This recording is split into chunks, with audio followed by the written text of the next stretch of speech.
Hello students. तो जैसा कि आप सभी लोगों का 1 मार्च का जो फोर्थ शिफ्ट का एग्ज़ाम है वो भी यहाँ पर एसएससी जीडी का समाप्त हो चुका है। तो जो भी क्वेश्चन यहाँ पर फोर्थ शिफ्ट में पूछे गए हैं सभी क्वेश्चंस के जो जीके जीएस के हैं उनको यहाँ पर डिस्कस करने वाले हैं। बस आप लोगों को वीडियो के लास्ट तक बने रहना है, वीडियो को लाइक कर देना है, शेयर कर देना है। और क्वेश्चन तो बहुत सारे लोग भेजते हैं लेकिन कुछ भाइयों का ये रिक्वेस्ट होता है कि उनका नाम ले लिया जाए।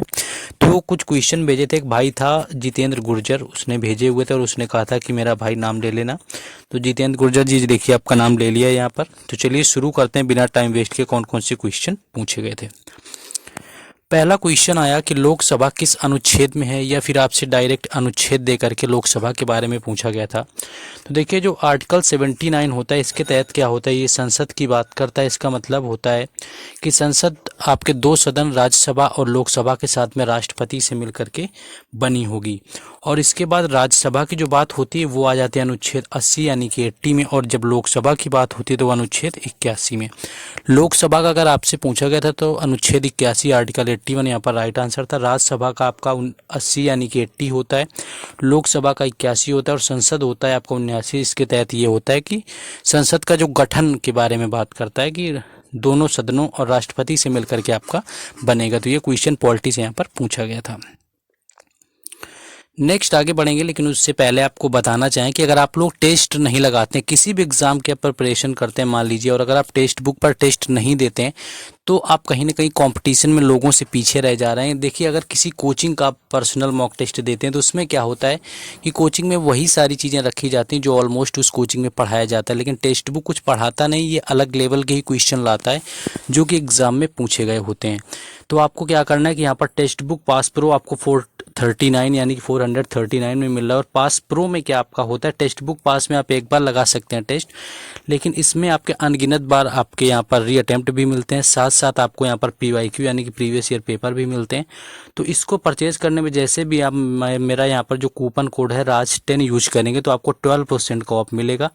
परचेज करने का आपका लिंक डायरेक्ट डिस्क्रिप्शन में दिया हुआ है, वहाँ से जाकर के परचेज कर सकते हैं, या फिर आप कहीं से भी लिंक लेते हैं तो मेरा कोड यूज कर लेंगे राज10 तो आपको 12% का ऑफ देखने को मिल जाएगा। नेक्स्ट आगे आ जाते हैं क्वेश्चन में हम लोग।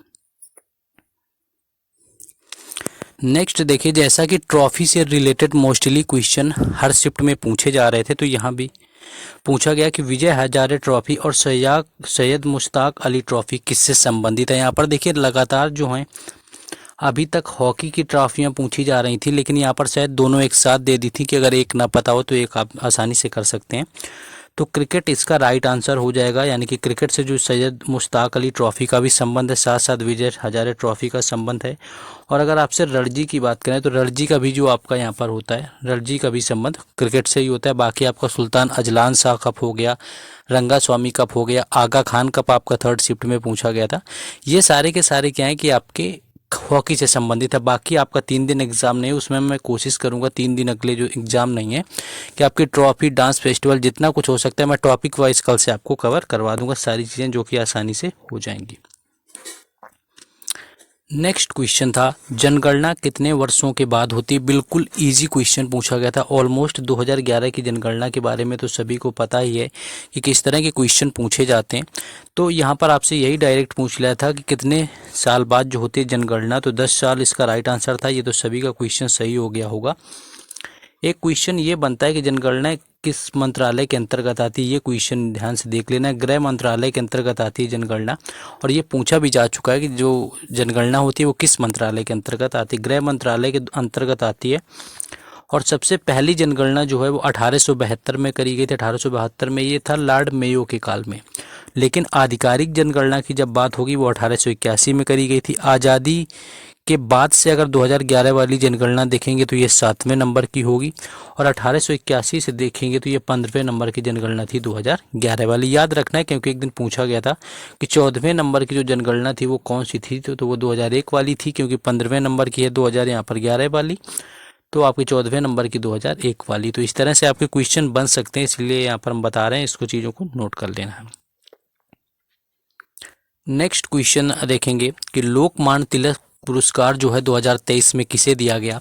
या कोई बोल रहा था कि 41वें व्यक्ति पूछे, तो आपको इतना याद रखना है जो इस क्वेश्चन का राइट आंसर था वो था नरेंद्र मोदी, यानी कि नरेंद्र मोदी को 1 जनवरी 2023 को जो है लोकमान्य जो है पुरस्कार दिया गया था, यहाँ पर लोकमान्य तिलक पुरस्कार दिया गया था। और अगर पाने के मामले में बात करें तो ये 41वें नंबर के व्यक्ति थे जिनको ये पुरस्कार मिला हुआ था। इनसे पहले 40 लोग और हैं जिनको लोकमान्य तिलक पुरस्कार मिल चुका है। नेक्स्ट क्वेश्चन देखेंगे, आगे बढ़ेंगे देखेंगे, लेकिन उससे पहले बता दें कि आपको इन सारे क्वेश्चंस की जो पीडीएफ है टेलीग्राम चैनल और व्हाट्सएप ग्रुप पर आपको जैसे ही पीडीएफ बन जाती है डाल दी जाती है। वहाँ पर जल्दबाजी करने की बिल्कुल ज़रूरत नहीं है, आपको आसानी से जो है आपको वहाँ पर मिल जाएगी पीडीएफ जब आपको बन जाएगी। चाहे आप टेलीग्राम चैनल से जुड़ जाइए या फिर व्हाट्सएप से, दोनों के लिंक आपको डिस्क्रिप्शन में दे दिए गए। आते हैं नेक्स्ट क्वेश्चन में। नेक्स्ट था कि जीएसटी की शुरुआत कब हुई थी। देखिए जीएसटी की बात करें, अगर आपसे ये पूछा था कि इसकी डेट आपसे, तो 1 जुलाई 2017 इसका राइट आंसर था जब जीएसटी की शुरुआत हुई थी। अगर इसके बारे में और बात करें कि सबसे पहले जीएसटी किस देश में शुरू हुई थी, तो फ्रांस ऐसा देश था जिसमें कि सबसे पहले जीएसटी की शुरुआत हुई थी। और जीएसटी शुरू करने के लिए कौन से नंबर का संशोधन करना पड़ा था, तो 101वां संविधान संशोधन था। ये भी आपको याद रखना है, कई बार यही पूछ लेते कि कौन से नंबर का संशोधन जो है जीएसटी के लिए किया गया था। 101वां था।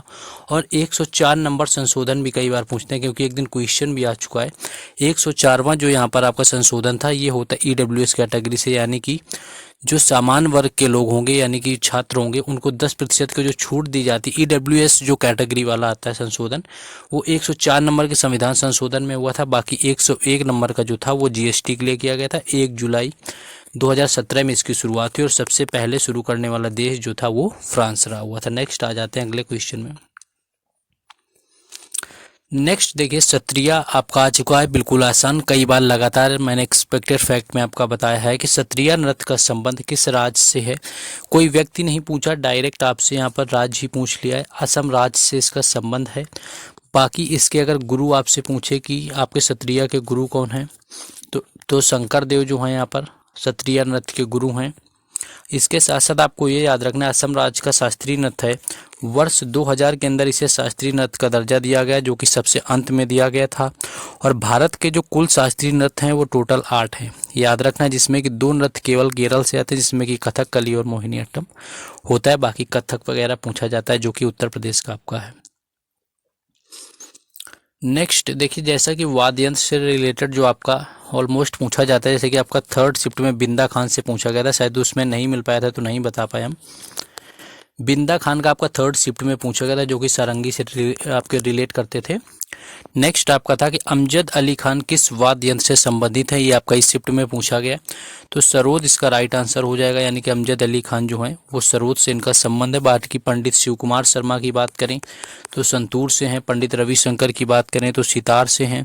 तोताराम शर्मा की बात करें तो ये पाखावत से हैं। तो और बाकी जितने भी होंगे उनको मैं देखूंगा कि 3 दिन जो ऑफ है यहाँ पर एग्जाम नहीं है, उसमें मैं कोशिश करूंगा कि ज़्यादा से ज़्यादा टॉपिक के आपके कवर कर दूं। बाकी आपका जो डिमांड हो टॉपिक की, किस टॉपिक पर आप चाहते हैं, आप लोग भी सजेस्ट करेंगे अगर कमेंट बॉक्स में, तो मुझे आसानी होगी कि कमेंट बॉक्स में टॉपिक बता देना जिन लोगों का आगे एग्जाम है कि कौन कौन सा टॉपिक्स में करा दिया जाए। नेक्स्ट एक क्वेश्चन जो आपका यहाँ पर पूछा गया था, हम्पी विजय उत्सव पूछा। तो हम्पी आपको याद होगा, आपको अगर विजयनगर साम्राज्य याद होगा तो विजयनगर साम्राज्य जो था जिसकी स्थापना 1336 ईस्वी के अप्रॉक्स क्या करी हुई थी, हरियर और बुक्का नाम के 2 भाइयों ने करी हुई थी, हरियर और बुक्का ने। उस विजयनगर साम्राज्य की जो राजधानी थी वो रही हुई थी हम्पी। और आपको पता है कि विजयनगर जो साम्राज्य था वो कहाँ पर फैला हुआ था, वो मैसूर में फैला हुआ था। और तब का जो मैसूर है वो आपका कर्नाटक है। तो बस यहीं से ही आपको गेस लगा लेना था कि जो हम्पी विजय उत्सव होगा वो आपका यहाँ पर संबंधित था कर्नाटक राज्य से, यानी कि हम्पी वाले का जो राइट आंसर था वो आपका कर्नाटक रहा हुआ था।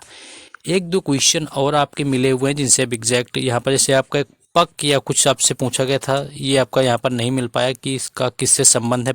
पक या पुक शब्द आपसे पूछा गया था, पीडीएफ में आपको लगा देंगे इसको। और एक क्वेश्चन आपका आया हुआ था नागरिक सुरक्षा अधिनियम को लेकर के, यहाँ पर पूछा गया था कि नागरिक सुरक्षा अधिनियम 2023 के बारे में। तो इसकी जो शुरुआत है वो 1 जुलाई 2024 से शुरुआत होनी नागरिक सुरक्षा अधिनियम 2023 की। तो ये कुछ क्वेश्चन रहे हुए थे जो कि आज के 4th शिफ्ट में मिले हुए थे। बाकी और भी जो क्वेश्चन मिल जाएंगे उनको कमेंट बॉक्स में जिनका एग्जाम था वो लोग और बता देंगे। बाकी जैसे ही मिलते हैं पीडीएफ में मर्ज करके आपको पीडीएफ दे दी जाएगी।